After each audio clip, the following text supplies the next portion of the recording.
රටම කතා වෙන අනුරාධපුර ශිෂ්‍යයන් රෝහලේ වෛද්‍යවරිය දූෂණයේ අපරාධකරු සොයා විශේෂ පොලිස් කණ්ඩායමක් විමර්ශන ආරම්භ කළ අතර දින දෙකක් තුළ ගල්නෑව ප්‍රදේශයේදී ඔහු අත්අඩංගුවට ගැනීමට සමත් විය. මෙම අපරාධකරු නමින් නිලන්ත මදුරු රත්නායක නම් 34 හැවිරිදි පුද්ගලයෙක් වන අතර කලක් චීවරධාරියෙකු ලෙසත් පසුව යුද හමුදා සේවයේ සිට පලා ආ අයෙකි.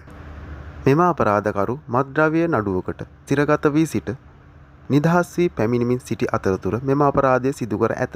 සිසු වෛද්‍යවරිය සුපුරුදු පරිදි තම සේවය නිමවා සවස 7ට පමණ තම නේවාසිකාගාරය වෙත යමින් සිටින අතරතුර පසුපසින් පැමිණි අපරාධකරු ඇගේ ගෙල මත තියුණු ආයුධයක් තබා ඇය බිය ගන්වා තම නේවාසිකාගාරය තුළට රැගෙන ගොස් ඇගේ මුඛය හා අත්පා ගැටගසා අමානුෂික ලෙස දූෂණය කර ඇති අතර සැකකරු විසින් වෛද්‍යවරියගේ ජංගම දුරකථනයද රැගෙන පලා ගොස් ඇත.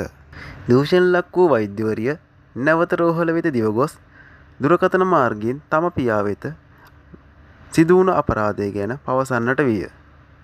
අපරාධකරු සම්බන්ධයෙන් අනුරාධපුර පොලිසිය වැඩිදුර විමර්ශන ආරම්භ කර ඇත.